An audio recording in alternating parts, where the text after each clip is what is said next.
আচ্ছা, এবার এবার 6 নম্বর, 6 নম্বরটা পড়ো, এই পিছন থেকে পড়ো, লিনা পড়ো 6 নম্বর। এই কথা কিসের? একজন বললে তো সবারই পড়তে হবে, শুনতে হবে নাহলে পড়তে হবে। হ্যাঁ,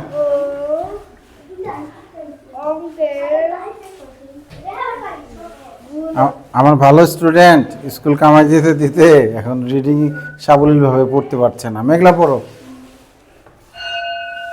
6, 4, 8 ও 0 অঙ্কগুলো মাত্র একবার ব্যবহার করে গঠিত বৃহত্তম ও ক্ষুদ্রতম সংখ্যার পার্থক্য কত? আচ্ছা দেখো, এই অঙ্কগুলো মাত্র, এই যে এটাকে কেউ পড়তেছে মায়, এটার যে তোমরা জানো না, এটা কি লিখলাম? এটা এর উপরে মাত্রা দিলে কি হয়? তয়র ফালা। একজন বলছে, এটা তো আমি ভাবছিলাম সবাই জোরে উত্তর দিবে। এটা হলো ত, এই যে আমরা ত লিখি না, তোর নিচে র ফলা, 30। ওকে, মাত্র, এই যে র ফলা, এটা একই। তাহলে এর উপরে যদি আমরা একটা মাত্রা দিই তাহলে কি হয়ে যায়? জোরে বলো। হ্যাঁ, মাত্র একবার ব্যবহার করে গঠিত বৃহত্তম ও ক্ষুদ্রতম সংখ্যা। বৃহত্তম কথাটার আরেকটা বাংলা আছে, কে বলতে পারে? সাবাস, তাসবিহ সবার আগে উত্তর দিচ্ছে, জবাব দাও। ক্ষুদ্রতম কথাটার ছোট, ক্ষুদ্রতম মানে ছোট। তাহলে এখানে মজার বিষয় হলো যে দেখো, এই অঙ্কগুলো যদি আমি বড় থেকে ছোট ক্রমে সাজায় একটা সংখ্যা বানাই তাহলে বড় সংখ্যা পাওয়া যায়। এখানে সবচেয়ে বড় কে? তারপরে 6, তারপরে 4, 0। আমরা এই অঙ্কগুলি যত এদিক সেদিক নিয়ে যত সংখ্যায় বানাই না কেন, এটা হবে সবচেয়ে বড় সংখ্যা। কত? তাহলে কি সংখ্যা বানাইলাম? এটা পড়ো দেখি। 8640, 8000। আর ক্ষুদ্রতম সংখ্যা বানিয়ে ফেলি, ছোট থেকে বড় সাজাবো। আচ্ছা, ছোট থেকে বড় সাজাবো, কিন্তু প্রথমে আমরা 4, 0, 6। হ্যাঁ, আচ্ছা, 0টা প্রথমে দিলাম না কেন?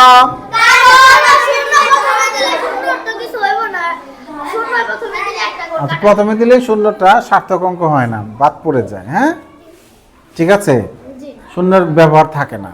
ওকে, বলছে প্রত্যেক অঙ্ক একবার ব্যবহার করে, তাহলে 0-এর কোনো ব্যবহারই হলো না। বুঝতে পেরেছ? তাহলে এবার পার্থক্য কিভাবে বের করে? পার্থক্য বিয়োগ করে। তাহলে এখানে 8640 থেকে 4068 বিয়োগ করে ফেলো, দেখি কে কে পারে। ও, তার আগে আমরা একটু লিখবো। লেখালেখিতে কারো কারো একটু সমস্যা হইতে পারে, বুঝতে পেরেছ? লেখালেখিতে কারো কারো একটু সমস্যা হতে পারে। হ্যাঁ, লেখালেখিটা একটু সুন্দর করে লেখা যায়। আমরা লেখালেখিটা একটু সুন্দর করে লিখবো। দাও, একটা অঙ্ক বই দাও। কয় নম্বর এটা? 6 নম্বর। 6 নম্বর।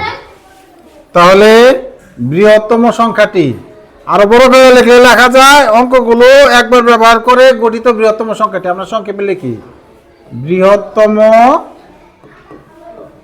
সংখ্যাটি। বৃহত্তম সংখ্যাটি কত? 8640। আর ক্ষুদ্রতম সংখ্যাটি?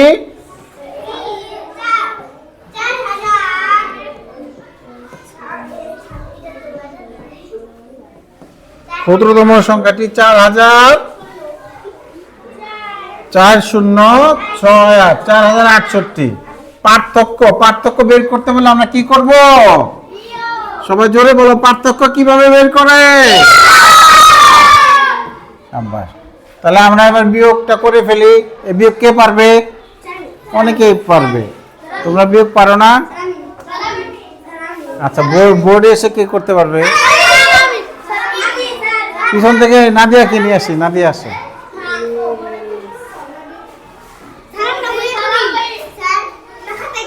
না তোমরা খাতায় করো, দেখো ওর সাথে ঠিক মিলে কিনা, উল্টা করে ধরো। এটা এই দিয়ে দিচ্ছি, দাঁড়াও আর একটু পুরো উঠে দিই। হ্যাঁ করো করো করো।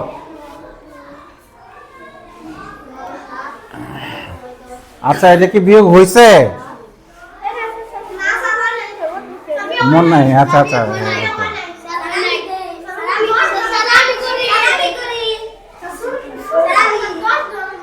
শূন্য। ও দুঃখিত দুঃখিত দুঃখিত। আসো আসো হীরা আসো। সরি খাতা করা শেষ। আচ্ছা থ্যাংক ইউ। আমি দেখি যে ও বোর্ডে এইভাবে ধরো। হ্যাঁ করো। হাত লাগাবে না বোর্ডে। হ্যাঁ এবার ঠিক আছে। কিভাবে করলা?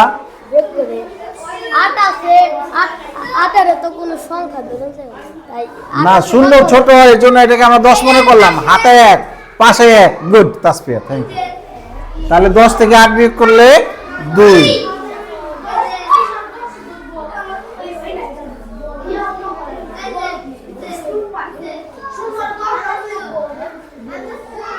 হ্যাঁ গুড 7।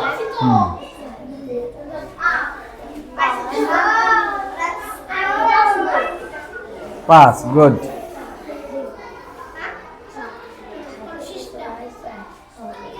আচ্ছা ও বিয়োগ পারে, কিন্তু 4 এইভাবে এখন পর্যন্ত বড় হয়েছে, এই যে 4 এইভাবে লাগবে একটানে। এইভাবে তো বাচ্চারা লেখে, বাচ্চারা তো এইভাবে লেখে। এই 4 লেখা প্র্যাকটিস করবো তুমি 10 বার খাতায়, যাও। ঠিক আছে শোনা, এবার দেখো তোমাদের সাথে মিলছে কিনা। তাহলে ওর জন্য একটা হাততালি দাও। হ্যাঁ ঠিক আছে।